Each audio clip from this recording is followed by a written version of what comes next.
Assalamualaikum warahmatullahi wabarakatuh. Selamat pagi, siang dan malam. Salam ngobas. Hari ini kita bertiga nih kedatangan tamu dari jauh, dari ujung Indonesia. Nggak ujung-ujung kali lah. Ya. Kita ada Bang Deo Ziade Tutamana. Halo. Ada salamnya nggak nih? Ngobas. Jaya. Iya. Pokok sih udah. Nah, hari ini kita bicara seputar Bang Deo nih. Kita ngalur ngidur aja. Oh, santuy ya. Santuy. Ngobas. Ya, tapi berhubungan dengan kefarmasian. Farmasi. Ya nggak apa-apa. Ngobrol bahas farmasi. Keluar sedikit nggak apa-apa lah. Ya. Iya. Oke. Gimana Bang Deo? Kondisi sehat nih. Lagi pandemi ini gimana? Alhamdulillah ya, tetap 3M kita tetap jaga. Ya kan enggak, kita udah vaksin nih. Udah vaksin. Udah cek juga. Kita sudah protokol semua pada saat pembicaraan ini. Nah, jadi nggak masalah. Kita udah antigen aman. Dan jangan lupa iman, imun, dan aman. Betul itu. Iman. Nah, jadi mau kita jaga kayak manapun kalau iman nggak diperkuat ya satu aja. Satu lagi Bang. Gimana Bang? Betul. Satu lagi Bang. Kantong kering. Ada juga. Iya. Kalau kantong kering, Itu termasuk aman. Sama. Tapi itu kalau makan imun. Stres bro. oh itu aja. Jadi mungkin nih banyak yang belum tahu nih kawan-kawan ngobas Ya. terkait Bang Deo Ziade. Mungkin udah mulai hilang dari peredaran. Iya. Jadi mau dimunculkan lagi nih kira-kira. Nanti teman-teman yang pas ngeliat videonya nanti di YouTube, kayak kenal ya. Iya. Karena mukanya gini-gini Ya, aja sih dari. memang kenal sebenarnya kenal. Iya, cuman mungkin udah mulai lupa ya. Ketampanannya itu tidak berubah sering berjalannya waktu. Nah, itu pula uniknya seorang Bang Deo Ziade ini. Iya. Memang ya tampan itu relatif ya. Jelek yang mutlak ya. Tapi pembawaannya juga Bang. Ya, Berkarisma ya. Karismatik karena dia pakai Karena dia pakai motor bermerek. Makanya kan berkarisma. spesifik dia orangnya. Perkenalkan dulu. Spesifik orangnya dulu. Bang Deo ini dulunya Kalau yang dulu sempat, ini yang layak tayang lah ya. nggak apa-apa kalau mau dibuka lah. Nah, buka aja ya. Mending layak tayang. Kita sensor. Yang jelas kalau sepengetahuannya dari dulu kita sering ya nongkrong ya kan, nongkrong di kantin Dewi, mungkin nanti tahu kantin Dewi itu Historical itu ya. Nah, historical itu banyak lah gitu, yang layak tayang lah. Kita kan nggak ada yang aneh-aneh dari dulu. Kita kan positif, Betul. positif. Jadi kalau kenal dulu ya kenal yang baik-baik. Ya. Tangan tongkrongan sering sharing. Tapi dari awal dulu, dari awal. Lahir di mana Bang Deo? Iya. Kalau lahir saya kelahiran Bengkulu. Bengkulu ya. Hampir dekat, saya Palembang. Oh, kita sama ya. Bang Asman gimana? Ini sebelah putih. Saya sebelah. Bahasa masih OO. Masih sama. Orang Cito, Betul. Kita beda lah ya. Mulai ini kan kuliah di mana? Di USU. Ya. Mulai ke Medan itu memang semenjak kuliah. Ya, kebetulan kalau dari silsilah ayah itu orang Bengkulu dan ibu orang Medan. Oh iya, ada darah Medan juga. Betul. Mandeling tongkat. Wah. Tolong disensor. Kalau editor ingat. Iya. Kalau ingat nggak apa-apa lah. Ya. Deo Ziade Tutamana. Iya. Itu mana tuh marga itu? Baru tahu loh. Mandeling ya? Mandeling, betul. Itu dari bahasa Mandeling. Iya. Betul. Karena sempat terkejut juga gitu kan lukis. Aku Mandeling katanya. Dari mana Mandelingnya? Karena marga nggak turun dari ibu. Oh gitu. Kalau marga Rangkuti. Rangkuti. Jadi Tutamana itu bahasa Mandeling, sedangkan Deo Ziade itu bahasa Bengkulu. Oh. Kombinasi lah. Kombinasi ya. Kombinasi. Bahasa Mandeling betul kan? Iya betul Zu. sih. Itu. Tama. Tutamana. Nah. Nah nanti teks ada di bawah ini. Translate ya. Nah, jadi kuliah di USU itu sampai apoteker ya. Alhamdulillah, betul. Berarti ini sejawat juga, sejawat kita. Sejawat. Apoteker. Nah, itu baru setelah kuliah mulai bekerja di salah satu perusahaan. Langsung ya itu ya. Artinya nggak ada menganggur berapa lama? Alhamdulillah enggak. Kemarin memang prosesnya rekrutmen via kampus gitu. Jadi memang rekrutmen di kampus, ikut admission segala macam seleksi. Iya. Nggak lama habis itu baru dapat panggilan. Atau belum tamat juga udah kerja nggak? Iya. Atau udah tamat baru bekerja? Oh, enggak, memang setelah tamat. Setelah tamat, Walaupun ya? saat ini bukan pekerjaan lah kerjaan. Ya, artinya memang kalau apoteker harus ada tadi STR-nya harus keluar. Betul. Itu syarat mutlak tuh ya untuk bekerja sebagai apoteker. Nah, itu di salah satu perusahaan farmasi ternama, karena namanya ada. Iya. Makanya ternama di Indonesia. Suatu kebanggaan ya sebenarnya. Suatu kebanggaan ya. Bangga. Kebanggaan ya bagi kita ya, bagi kita, kami alumni kita ya kan. alumni kita. Dan bisa kita ajak sharing di sini. Ini jarang-jarang ini. Jarang-jarang sih, tamu jauh lah. Sebenarnya ini lebih ke reunian sih. Reuni Iya. betul. Kita Iya. lebih senang kita ngobrol reuni ini kita berbicara masih satu era mungkin Iya. sama sharing gitu betul. Apa tahu? Kita beda era. Oh Beda iya. ya, betul. Beda era. Ya apa? Edo. Beda era karena tahun angkatan masuknya pun beda. Nah, mungkin nanti bisa kita bahas-bahas juga lah tentang bagaimana perbedaan era itu sekarang ya. Betul. Saya rasa oh ini minum kita datang kayaknya. Iya. Nah, itu nggak bermudah. Iya. Enggak, ini nggak dipotong memang. Oke. Yang ngopi. Ya ini santai aja. Ini harusnya ditutup Bang logonya. Ada brand. Ada brand. Nggak apa-apa. Siapa tahu aku mau masuk. Ya kan? Nggak masalah itu. Bantu-bantu aku aja kali. Aduh. Jadi memang sudah melalang buana lah Iya. untuk dalam hal pekerjaan kefarmasian ya. Berapa tahun? Wah belum lah dari semenjak tamat paling sekarang menjalan 5 tahun kita. Kenapa 5 tahun? Kan tamatnya tahun? Profesi 2014. Oh, 6 tahun lah. 6 tahun. Ya, menjalan 6 tahun. 6 tahun ya, lumayan 6 tahun kan. Artinya mungkin sebelum pekerjaan kefarmasiannya udah banyak dialami kan. Oh, banyak lah. Tapi Banyak sebelum banget pekerjaan kan kita cerita waktu mahasiswa. Jadi Bang Deo waktu mahasiswa keaktifan selain kuliah apa nih? Tanda kutip tadi ya. selain tanda kutip itu ya. Ya alhamdulillah maksudnya menyenangkan ya pada saat kita bukan basic yang farmasi yang Iya. mengerti awalnya Iya. kan begitu Iya. kan. Akhirnya berkecimpung di dunia farmasi dan itu menarik gitu. Maksudnya oh ternyata ada dunia hal-hal yang seperti ini yang kita bicarakan. Pasti teman-teman yang mungkin baru masuk farmasi, terutama mungkin anak-anak yang pengen tahu apa sih jurusan farmasi gitu ya. Pasti akan merawang nih, apa nih? Oh ternyata di sana saya belajar tentang tumbuhan, saya belajar tentang kimia, saya tentang belajar fisika dan itu tadi menarik menurut saya gitu Iya. yang dikemas sehingga oh ternyata memang profesi ini bisa menjadi sesuatu hal yang besar gitu loh, sesuatu yang banyak kita pahami. Bahkan jokes dulu dari senior kita bisa disebut APT itu apapun tahu gitu. Betul. Ya tadi matematika pun kita pelajari Jadi juga, fisika juga, ya kan. bahasa Inggris juga ya. Agama pun juga yang nggak ketinggalan Betul, agama. psikologi juga. anatomi Iya. fisiologi, Anatomi, nah. fisiologi. Sampai kita praktikum di kedokteran ya, nggak lama kan? Ada. Nah itu mungkin bukan hanya yang mau baru berkuliah, mungkin sudah tamat pun bingung juga kan apa ini sebenarnya mau dilakukan kan. Nah Ya. jadi sebenarnya luas kan tadi kalau dari apapun tahunya tadi. Betul.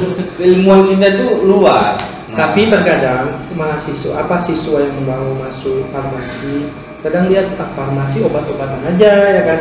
Nah lebih penting dia masuk TET kedokteran gitu. Ya kan. Kok nggak nyampe? Iya sih. Tapi orang awam ya, gitu. Karena pernah ngalamin juga gitu. Tahu farmasi nggak? Oh, yang buat obat. Nah, banyak kita jumpai Betul. Satu yang buat obat. Tukang obat. Nah, tukang obat ya. Tukang obat. Yang di apotik itu ya. Iya, di Nah, apotek. yang di apotek itu ya. Bahasa sederhananya gitu ya. Yang ganteng-ganteng itu ya. Iya. Udah pasti. Iya. Ya karena tadi ganteng relatif. Sebenarnya yang tahu obat bukan hanya apoteker ya, bukan hanya seorang farmasis gitu, dokter pun tahu obat begitu. Tetapi untuk lebih Mendalami. Nah, untuk mendalami gitu di farmasi dipelajarin gitu. Dan tahu obat itu general. Iya, betul. Tahu obat itu tahu cara membuatnya. Ya. Tahu cara menemukannya, Iya. tahu cara memakainya, tahu cara tahu cara menanggulangi kalau Ada efek ada samping. efek sampingnya. Iya. Itu tahu obat. Iya. Jadi kan awam itu taunya farmasi itu yang tahu obat. Iya.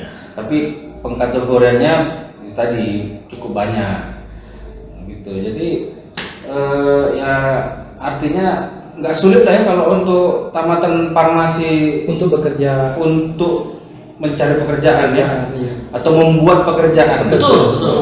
Perlu digarisbawahi itu membuat pekerjaan sangat potensi dari farmasi. daripada mencari pekerjaan. Betul, betul. Karena potensi itu bisa kita lihat seandainya teman-teman nanti bingung lah atau bisa kita lihat belum tahu lah gitu, bisa kita lihat belum tahu apa saja mungkin pekerjaannya tadi, bukan hanya tentang apotik, bukan hanya tentang obat, bahkan sekarang kan sudah luas loh, kosmetik ada, Betul. makanan, kemudian juga tentang ya beauty estetik segala macam, kemudian tentang berbagai macam persediaan yang bisa dikembangkan, itu sangat farmasis banget sebenarnya. Jadi segala bentuk keperluan primer sekunder manusia itu sebenarnya sebagian besar bisa kita Betul, bersentuhan dengan kita. Farmasian. Betul. Yang menarik beauty estetik. Kalau saya nangkap ya, beauty estetik karena kebanyakan kita di farmasi ini kan perempuan ya. lebih Betul. banyak. Wah, ini. Udah cerita perempuan tapi dia langsung Justru ini dia. Kita sih mau sigap cuman nggak bisa. Sebenarnya Mau pilih. Tadi kan cerita perempuan langsung Bang Deo tahu semangat kali ya. Karena beauty estetik ini gitu bisa dijelaskan mungkin untuk ya farmasinya itu bagaimana itu beauty estetik itu untuk mengembangkan atau bagaimana sih itu menurut? Sebenarnya peluangnya itu banyak lah ya kalau saya bilang. Kemarin saya tertarik sedikit berbicara terutama mungkin kosmetik beauty ya. Kita ini kan obat aja dibuat sedemikian rupa, sedemikian detail, sedemikian ada aturan dan prasyarat begitu ya. Apalagi mungkin untuk yang kita gunakan lah, maksudnya yang untuk keperluan kita juga sehari-hari gitu ya kan. Dan kembali lagi ke kosmetik. Nah, apakah mungkin nggak sih atau kalau menurut saya sih pastinya begini dealnya. Obat saja kita buat sedemikian bagusnya, konon lagi yang kita pakai, yang kita konsumsi gitu ya kan. Nah, obat itu untuk kesehatan. Nah, masa sih untuk yang beauty, untuk yang kecantikan dan lainnya nggak kita buat semaksimal mungkin. Dan itu farmasis ada di situ gitu. Dan juga kenapa farmasis maksud saya sedikit saya terbuka akan hal itu adalah ketika yang menggunakan itu yang membuat atau yang menggunakan itu memang punya basically terhadap kecantikan atau beauty tadi, itu sangat mendukung nilai jual, value-nya ada gitu. Jadi kenapa nggak bicara farmasi ataupun bicara kosmetik itu ke farmasi atau bicara farmasi juga bicara ke kosmetik seperti itu. Betul. Karena ya itu tadi kemarin juga kita sering singgung bahwasanya Indonesia ini memang untuk bahan baku itu cukup tersedia ya kayak istilahnya ini nih semua ada di sini gitu. Kekayaan alam mau pakai sebagai apa, mau pakai sebagai apa silahkan gitu kan. Tinggal SDM-nya aja. Kita aja mungkin resep turun temurun kali ya sudah punya di berbagai daerah yang punya apa penggunaan nenek moyangnya mungkin pasti sudah ada gitu. Iya, setiap daerah sudah punya itu ya. Betul. Nah itu tinggal kita aplikasikan. Dan tadi nggak mesti obat ya kan? Betul. Nggak mesti obat, keperluan sehari-hari. Karena kan teori bisnisnya itu kan sebenarnya kita itu membuat apa yang orang perlukan, apa yang membuat orang itu menjadi lebih simpel melakukan itu teori bisnis. Betul. Dan itu harusnya orang farmasi bisa lakukan. Nah, boleh ini kasih contoh gitu, mungkin siapa tahu begitu Bang Dio bilang ini contohnya banyak dari teman-teman. Mau jadi bisnis saja ya. Nggak usah cari kerja lah, bekerja aja.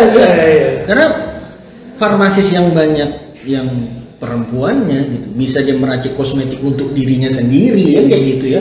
Bisa dijadikan bisnis bagi. Betul, dan tadi ya kita punya skill lagi artis. Ya.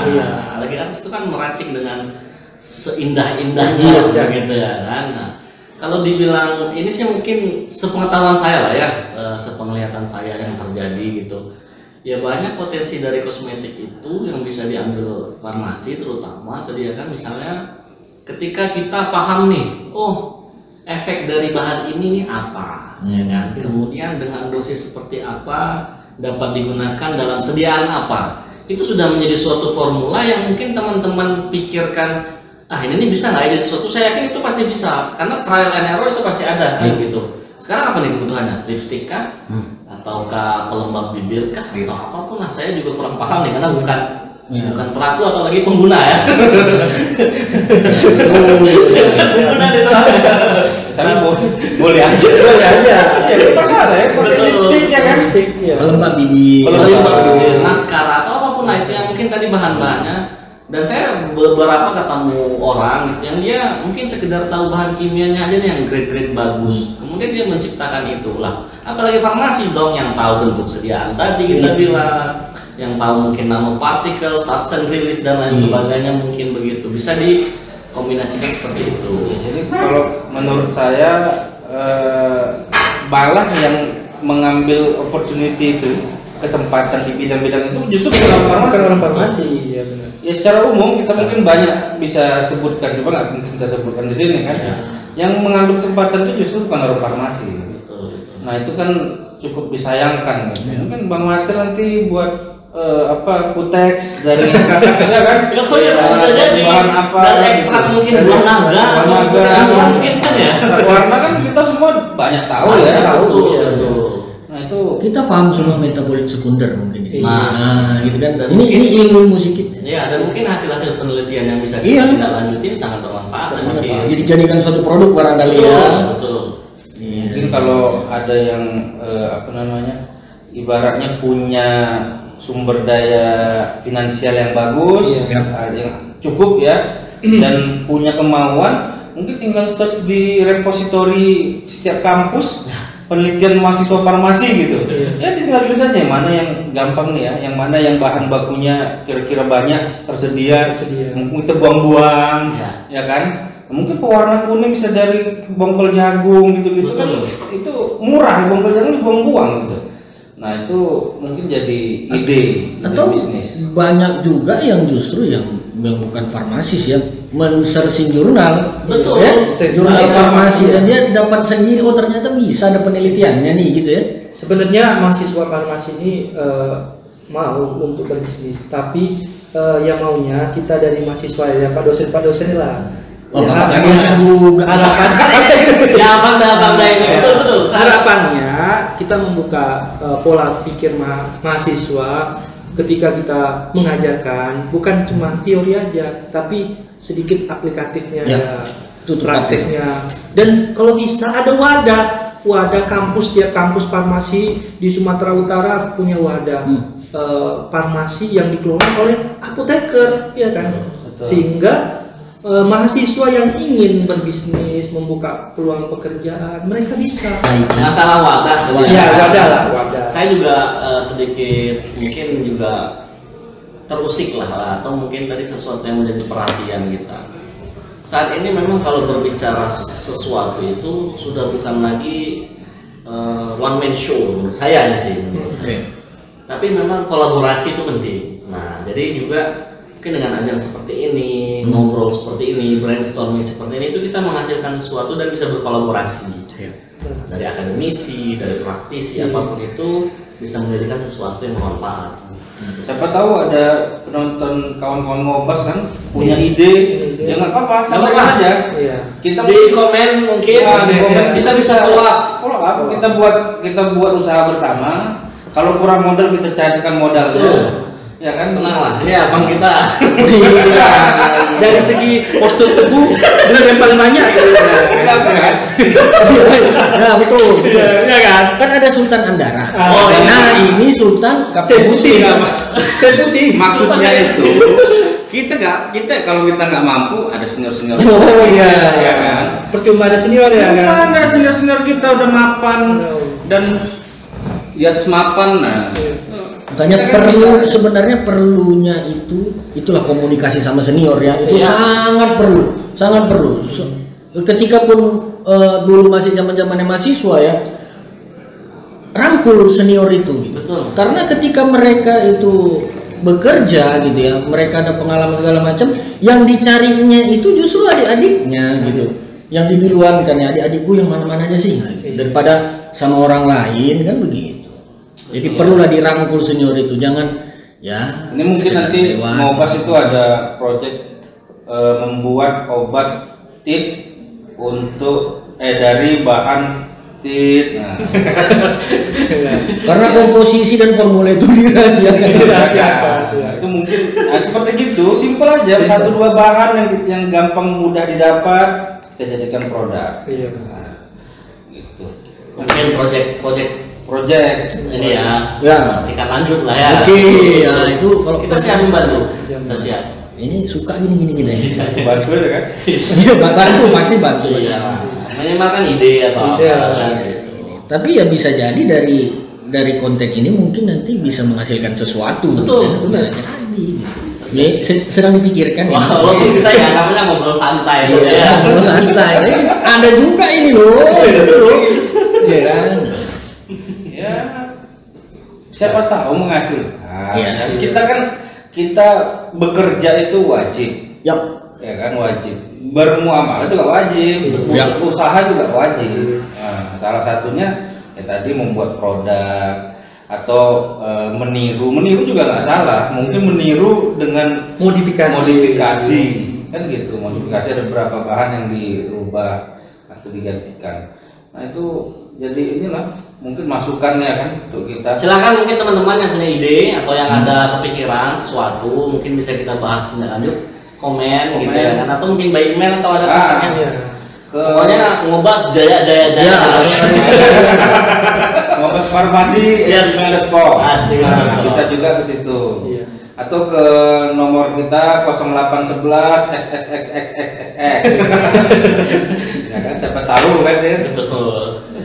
Oke, balik ke ini Bang Deo nih. Iya. Ya, ini kayaknya kalau dari tampang usia udah apa nih? Hampir menyentuh. Kita disebut ya. Nggak boleh tuh. Nggak boleh. Gini aja. Tolong ya. Gini aja, sudah beranjak dewasa. Beranjak dewasa. Iya. Ya jangan nanti tiba-tiba habis konten ini kan ada yang apa namanya mintalah nomor Bang Deo. Sulit kita. Jadi harus klarifikasi betul ini. Bang Deo sekarang udah berkeluarga atau belum? Belum ya, masih lajang sama. masih lajang Kalian ya berdua sama. masih lajang. Masih sama kita masih lajang. Masih lama. lajang kita. Nah, ini. Iya. Ada Pak. Biasa sama. Kita di luar.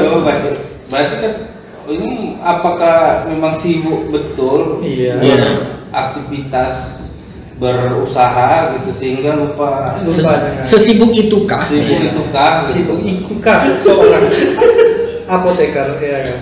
Iya, karena biar orang tahu juga. Iya. Siapa tahu kan nggak mau lah jadi apoteker, ternyata sibuk nih sampai lupa ini. Iya. Bagaimana?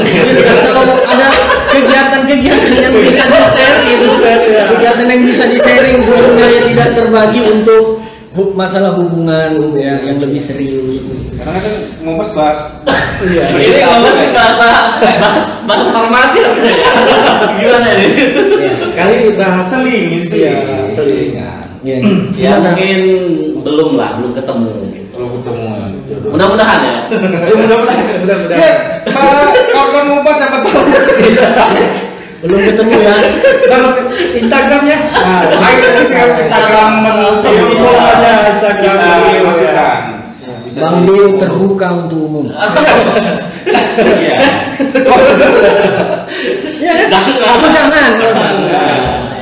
Iya. Jadi harus ya kalau saran dari ADN yang belum nikah juga ya disegerakan lah yang perlu disegerakan kan begitu ya. Iya. Ya, itu selingan lah. Jadi ke depan nih untuk Bang Deo kira-kira apa sih apa arah tujuannya dalam bidang farmasian ini untuk Bang Deo sendiri ya, bukan untuk semua orang ya.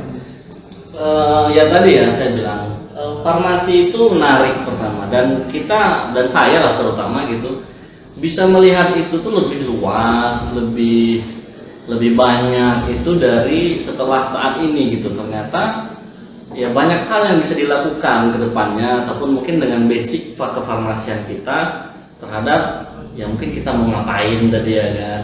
Yang salah satunya sih saya lihat mungkin teman-teman adalah farmasi itu juga mungkin tadi juga ada yang dosen atau ada yang praktisi juga. Itu farmasi kan berhubungan dengan bisnis ya. Gitu. Iya. Nilai-nilai bisnis itu yang juga mungkin teman-teman yang baru mendalami berkecimpung harus sudah mulai nih mempelajari hal-hal itu gitu loh. Karena farmasian juga harus tahu dong untung rugi kan gitu minimal ya. Betul, kita berbisnis karena kita omset dan lain. Nah itu dipelajari saat memang didapat saat kuliah dulu atau ada belajar lagi atau misalnya les khusus tuh bisnis gitu untuk bisa tahu itu lah. Ya sebenarnya sih dari perkuliahan saya rasa ada atau sekarang ya. Dulu sih ada sih kewirausahaan ada ya Masih ada. manajemen apotek di apoteker juga ada, itu sangat membantu loh, dan kalau bisa didalamin gitu. Walaupun kita mungkin yang belum tahu apa ya, belum mengerti, tapi itu harusnya didalamin karena nanti berguna gitu loh. Oh ini ternyata yang kita hadapi, oh ini ternyata yang kita alamin gitu. Jadi kayak di perkuliahan pun saya rasa ada, dan mungkin nanti di kegiatan-kegiatan eksternal ataupun mungkin di aktivitas-aktivitas luar maupun tadi upgrade diri sendiri juga harus ada dong gitu ya. Betul. Itu pendalamannya di situ ya. Betul. Jadi kalau melihat dari tempat kerjanya ya Bang Deo ini di perusahaan farmasi yang sudah besar di Indonesia, skill apa sebenarnya yang dibutuhkan seorang farmasis gitu? Skill apa? Jadi ya mungkin bisa di sharing gitu. Apakah dari kita mahasiswa dari mahasiswa harus kita mendalami Iya. skill ketika kita kerja udah nggak buta lagi. Ya balance sih, kalau menurut saya sih balance. Maksudnya soft skill dan hard skill pun tetap kita butuhkan ya. Ya dari segi kemampuan secara akademis mungkin juga itu sangat mendukung gitu ya kan. Karena kita tahu dong, mungkin yang berkecimpung di dunia manufacture tadi sudah tahu dong hal-hal yang berhubungan dengan industrial.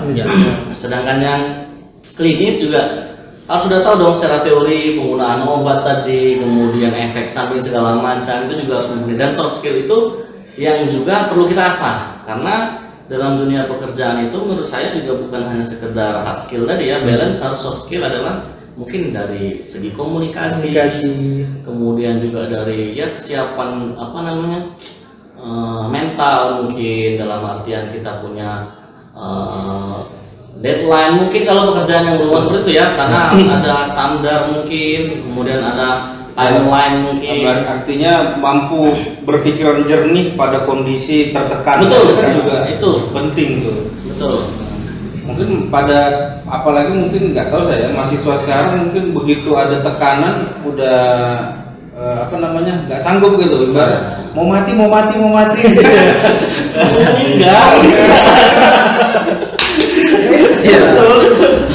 Artinya kalau yang seperti itu dipertahankan, itu begitu di pekerjaan itu akan ketinggalan jauh lah. Betul. Jadi tadi ceritanya Bang Deo tadi kan kita harus mendalami akademisi juga. Nah, kalau organisasi kemahasiswaan itu gimana Bang Deo? Ya, alhamdulillah ya. Maksudnya saya juga kasih penilaian positif itu dalam artian berorganisasi dalam masa perkuliahan itu sangat membantu ya. Sangat membantu dalam kita melatih mungkin dari secara keorganisasian tadi dalam manage, baik itu manage waktu lah teman-teman di aktivitas perkuliahan yang sudah sangat padat ya. Kita tahu formasi padat banget gitu ya kan, yang sampai tidak ada waktu, tugas banyak, jurnal ada gitu ya kan. Kemudian mereview lagi. Nah, dari situ kita sudah bisa belajar mengorganisasi waktu, kemudian kita juga berhubungan dengan orang lain mungkin. Apalagi dengan aktivitas saya di organisasi itu bisa ketemu dengan teman-teman yang punya subjek berbeda dengan fakultas lain misalnya seperti itu, dan itu sangat menyenangkan. Tadi saya bilang bisa kita sambil berkuliah dan mengikuti organisasi seperti itu sih. Ya lah, artinya tadi di organisasi soft skillnya terasa. Ya. Ini teman saya ini juga nih aktivis ya. Di eranya ya. Bisa diceritakan dulu Bang eranya. Bagaimana sih era kalian? Kita kan beda ya. Bang Nasrul juga punya banyak pengalaman yang lebih ya. Pada zaman itu gimana sih eranya? Ya, sama aja sama sekarang. Cuman tadi betul bahwasannya soft skill itu kadang-kadang kita tahu nih informasi atau ilmu ya, banyak gitu kadang-kadang kita tahunya, tapi begitu menyampaikan itu ke banyak orang jadi nggak tersampaikan maksud dan tujuan karena komunikasinya gugup, nggak gampang loh berbicara di depan orang banyak, memimpin pembicaraan, dan itu nggak gampang. Nah, kalau kita hanya sebagai followers maksudnya mengikut saja, ada rapat kita ikut aja, mendengarkan, itu mungkin nggak gampang gitu. Atau nanti kita tunjukkan dengan kita tulis atau kita buat baru kita berikan. Nah ini gampang. Yang sulit itu kan ketika menyampaikan. Kadang-kadang ada orang yang soft skillnya bagus nih, ilmunya sedikit, tapi yang sedikit itu tersampaikan. Nah itu juga bagus. Bagus, beruntung ya. Iya, kadang-kadang itu nggak terlalu banyak sih yang dia tahu, cuman yang sedikit itu tersampaikan semua. Saya juga pernah dapat masukan lah, ide dari teman studi juga lah, kalau saya bilang beliau itu juga bilangnya begini. Yang penting kita itu adalah ketika mungkin juga pada saat mahasiswa mungkin atau mungkin saat ini sekarang kita berproses adalah olah pikir, olah kata dan olah bahasa. Misalnya olah kata, olah bicara gitu ya, dan olah kata mungkin dari segi menulis, logika berpikir itu yang harus diasah sebenarnya. Jadi apa nih yang perlu logika berpikirnya jalan seperti itu. Kadang ilmunya kan bisa diinput belakangan, tapi wajib. Jadi kalau ibaratnya kita itu mau melakukan sesuatu, kita basicnya harus tahu. Nah, cuman ilmu lanjutannya kita bisa input di tengah jalan. Kita input di tengah jalan. Nah, yang pentingnya itu tadi bisa mulai nih kan, soft skillnya itu. Itu mungkin komunikasi yang lebih penting. Mungkin banyak yang lain ya, bukan hanya komunikasi tadi, mungkin memanage, leadership dan followership juga perlu itu, untuk mendengarkan mungkin gitu. Komunikasi kalau kita sendiri kita lihat di apoteker ya, kita singgung sedikit apoteker. Pada saat kita PKPA, kita sudah harus bisa berkomunikasi dengan pasien. Gitu. Mau nggak mau memang sebenarnya sudah diajarkan kalau kita peka gitu ya. Ya kan, bagaimana kita menghadapi pasien, bagaimana menyerahkan obatnya, bagaimana memberikan informasi obat itu kepada si pasien gitu. Itu salah satu bentuk pembelajaran ya. Komunikasi sudah dibangun ternyata gitu. Tergantung dirinya untuk nanti ke depan setelah dia selesai studi mau atau enggak mengembangkan itu. Ya itulah, misalnya jumpa sama pasien, Bang Jun pernah mengalami jumpa sama pasien. Kadang-kadang ini simple nih, kita dapat nih resep atas nama Bapak Mahathir misalnya. Oke. Ya, sakit kan? Apa ya? Bapak Mahathir kita panggil ya orang. Pak, Bapak ini sakit apa ya? Sakit perut ya, di bagian perut misalnya. Oh enggak ada sakit. Bapak ini ada apa ya? Lebih ke komplikasi. Ada demam ya? Jadi karena ya? Enggak, karena mungkin ada obat demam. Ya. Ada demam ya Pak? Oh enggak ada. Obatnya untuk apa? Oh ternyata bukan Pak Mahathir, abangnya. Oke. Nanti komunikasi udah salah. Nah itu kan salah satu soft skill. Iya.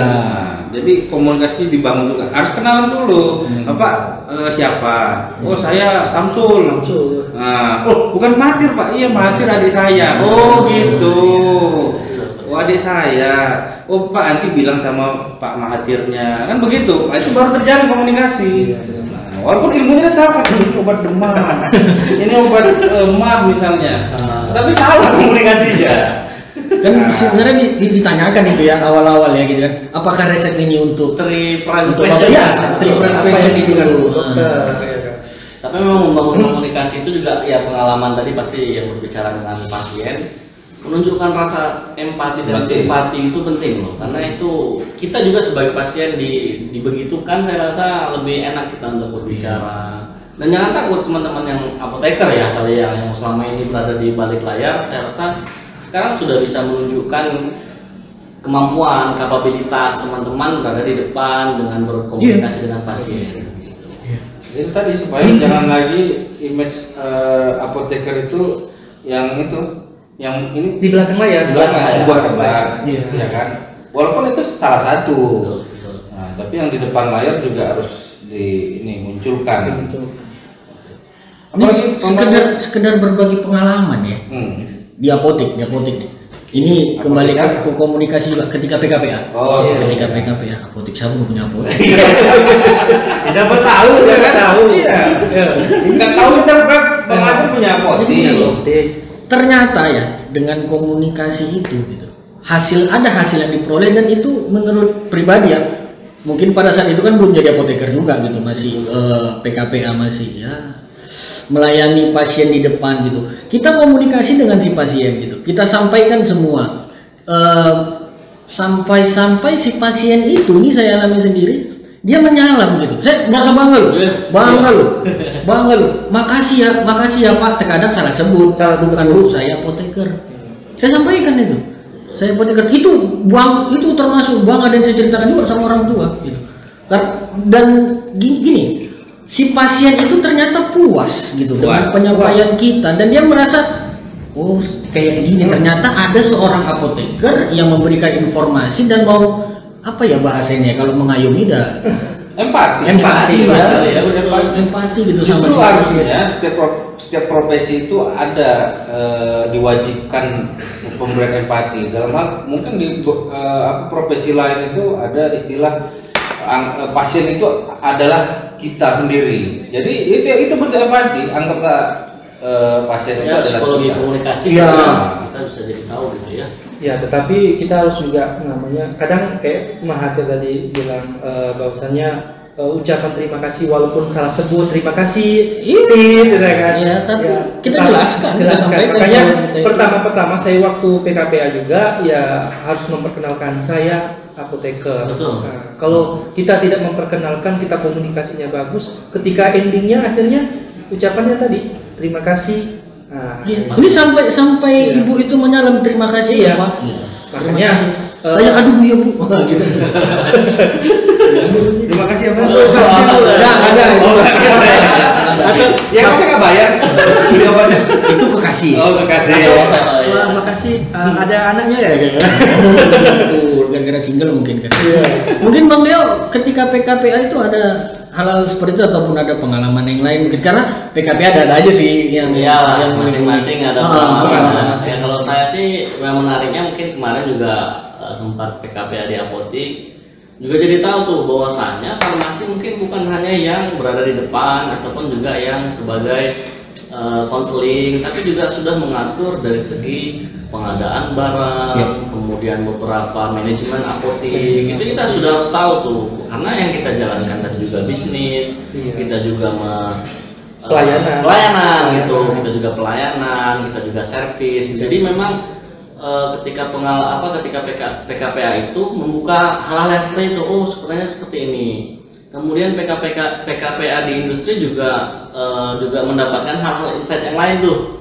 Kayak tadi juga bahwasannya ada aturan-aturan, kemudian dari sistem alur udara, jalur masuk, alur barang, itu sangat ini. Belum lagi yang sediaan steril, kemudian macam lah kemarin beberapa yang kita temuin pada saat PKPA. Terutama untuk industri misalnya kan itu kita dipaksa atau diwajibkan untuk mengetahui di bidang yang lain itu, misalnya untuk limbah. Ya. Padahal limbah itu ada apa namanya profesi khusus ya harusnya untuk mengelola itu. Tapi kitanya karena di industri itu sebagai leader atau penanggung jawab, nah itu kita harus tahu semua.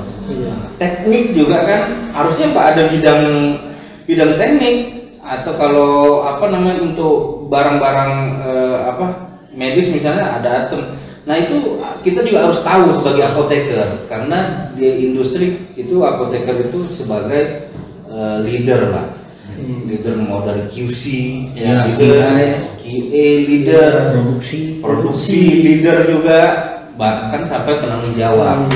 Itu mungkin perlu diketahui ya.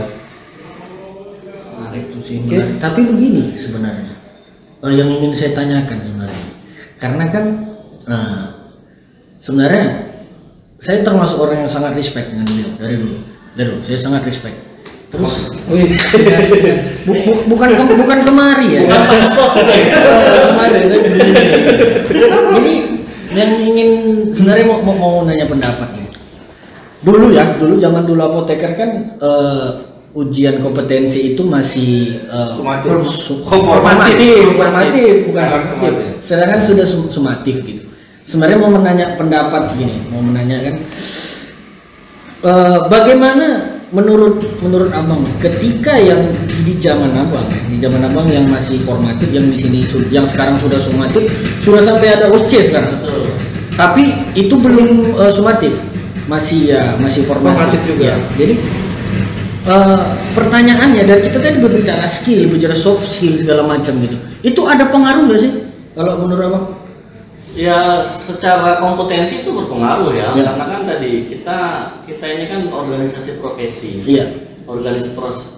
profesi yang punya registrasi tadi gitu ya kan, dan memang itu dituntut kompetensi. Jadi mungkin sekarang ada perubahan yang lebih bagus lah ya, saya pikir dengan formatif dan sekarang sudah sumatif itu, dan akan menjadi apa ya, memang kompetensinya itu valuable gitu loh. Bahwasannya memang lulusan farmasi ini memang punya value yang sedemikian rupa dengan ujian-ujian seperti itu tadi. Gitu.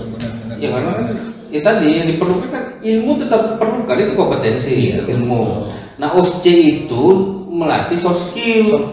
Misalnya kita ngerti lah resep, ngerti lah kita peracikan, artinya bahan bakunya apa, bahan pengisinya apa, apa.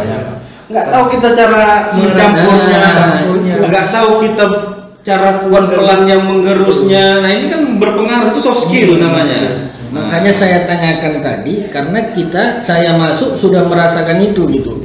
Ketika di Abang kan belum begitu kan. Jadi bagaimana gitu, ternyata ya sama saja ya kalau memang mau mendalami itu. Bahkan kan sekarang kan yang kalau sudah berpraktek ya tidak perlu OSCE, asal pemenuhan kriteria prakteknya terpenuhi ya, pengabdian apalagi pembelajaran dan lain sebagainya itu.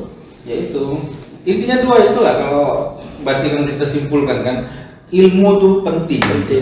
Nah sama soft skill untuk bisa survive lah di dunia pekerjaan. Mungkin dari Bang Deo sendiri ya, yang sudah dibandingkan saya yang baru-baru bekerja ini. Kalau Bang Deo ini kan sudah ini. Semua punya pengalaman masing-masing. Semua tetap belajar. Betul. Kita itu long life learner. Belajar hal yang baru ya kan. Ya, yang baru. Ya termasuk ini termasuk channel ini ya. Juga long life learner. Betul. Ya. Atau nanti mungkin bisa diajukan SKP. Ya. Karena kita bisa panggil pembicara-pembicara yang bisa membahas terkait ilmu farmasi kan. Dan penontonnya juga mendapatkan input ilmu, upgrade ilmu. Nah itu artinya harusnya bisa diganjar dengan SKP, bukan diganjar hukuman. Diganjar SKP. Ya, seperti divaksin aja dapat SKP. Vaksin aja dapat SKP.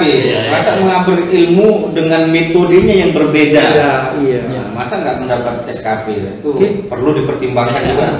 Tapi kalau kita kebetulan kali ini kita ngobrol-ngobrol santai, ya.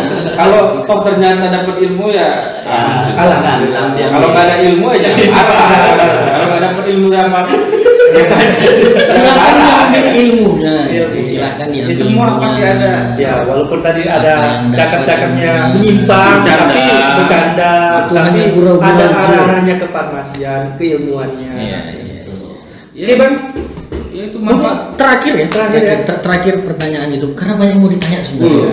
Nanti kita bahas kali ada berikutnya ya Hah? kan? Berikutnya. Segmen berikutnya ya. Iya. Nggak boleh pertanyaan terakhir nih. Nggak harus. Nggak boleh. Guys. Segmen berikutnya. Ya, sesi Oke. berikutnya kita Nggak biar kamu undang lagi. penasaran juga apa pertanyaan Bang Mater tuh? Iya. Ya, kita tunggu nanti banyak yang mau ditanyakan gitu. Kalau kalian yang mau menanyakan silahkan gitu umur udah tadi.